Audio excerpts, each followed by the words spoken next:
lab, I want you to create a module.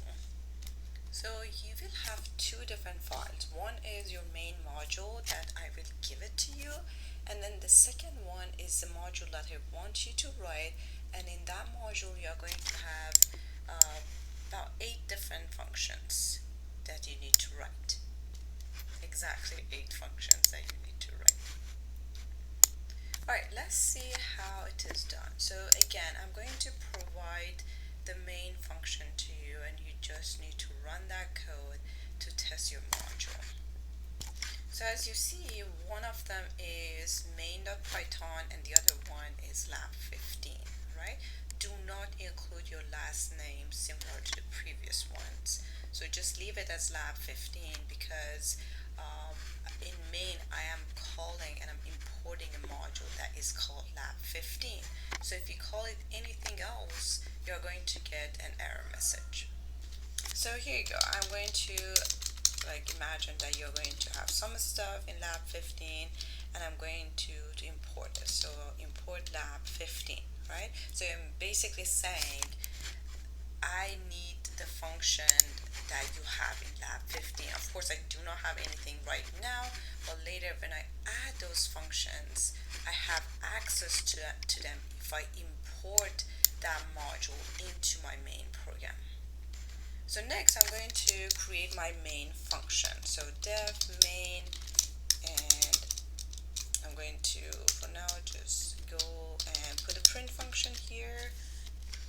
So for now, I only have one line of code here. It says you're inside main. If I run this code, I'm not going to get any output because I'm just defining a function and I'm not calling it. So if you want to see that line main, you need to call main function. To call it, you just put the name of your function and then parentheses. If you have any parameters, you need to pass those some arguments to that function. For main, we do not have any parameters, so we just leave the parentheses empty. So now if I run it, I should get that line. So now let's take a look at lab15. So in lab15, I asked you to write 8 different functions. There is a restriction that you need to follow. As you see, many of these functions, you have functions in Python that does the exact same thing. For instance, mean, you can call mean function. It gives you a mean value for a set of numbers, or max, or sum, right? But I want you to write those functions yourself, and that is, we are sort of creating a mass module on our own. Right, so thus the restriction is you are not allowed to use anything from mass module in your lab15 module, okay? You are not allowed, for instance, use mean, max, sum, and things like that. Inside main, however, we are going to use some of those functions to compare the result from the function that we wrote in module lab15, and see if we get the similar result. So I'm going to do the first function with you, and then after that I want to continue with the rest of them. Okay, the first function that I want you to write is function floor. It says write a function named floor that gets a numeric value, rounds down that number, and then returns it. For example, if you pass 4.3 to that function, the value 4 should be returned. And that is very simple. So this is the name of function. Let's first define the function.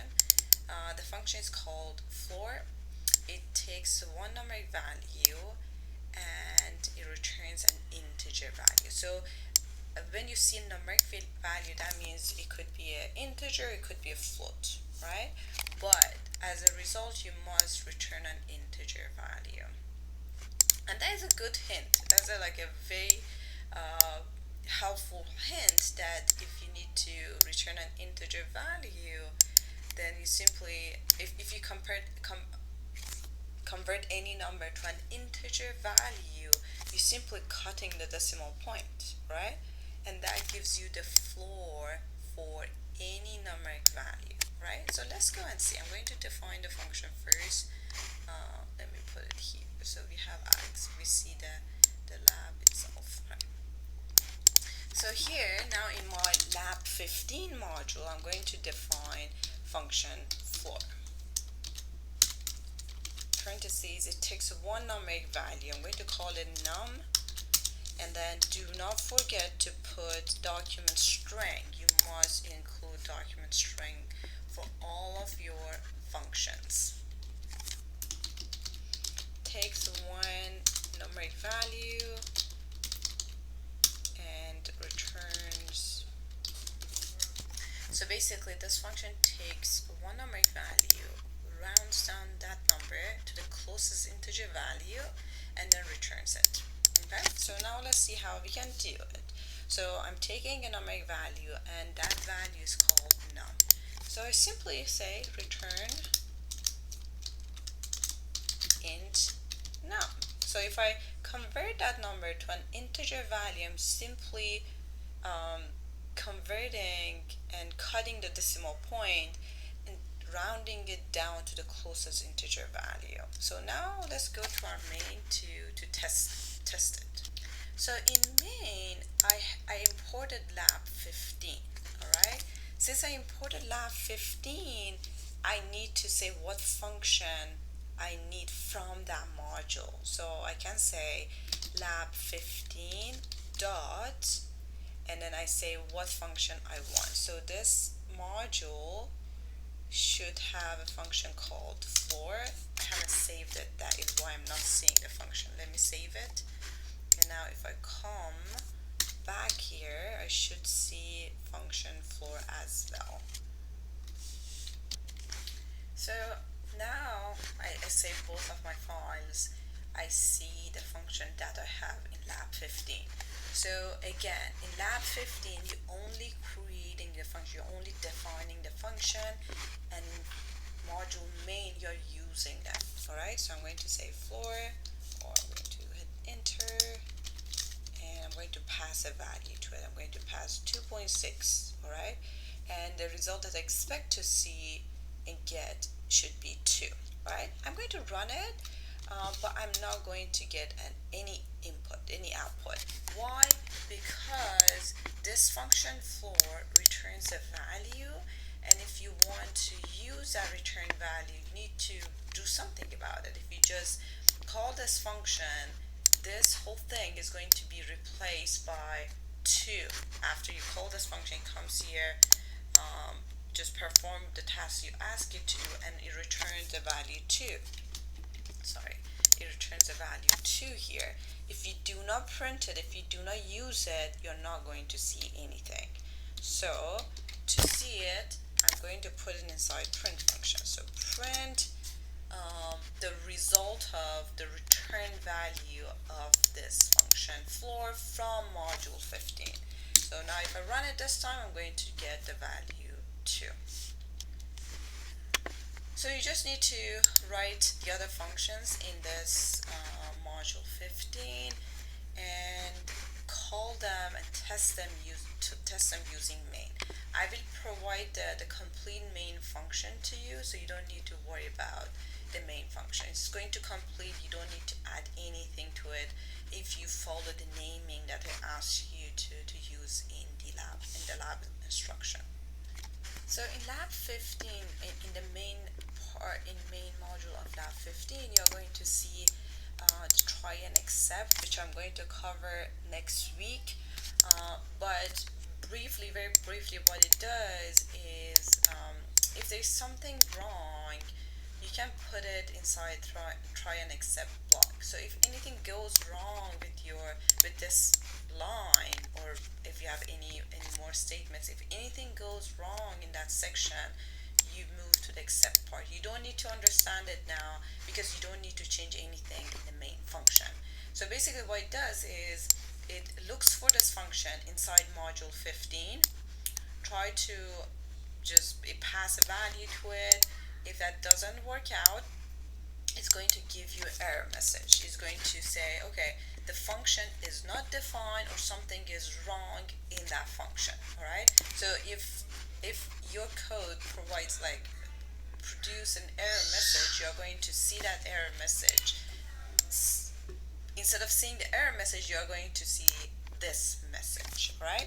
So if you want to explore more, you can simply test your function in here, okay? But later you need to take that call out, okay? So let's say I want to just check my floor function. I can say call floor and pass a value to it, right? So I can simply test it here, run that code, and I'm going to get the result. So if you just call the function, you're not going to see anything.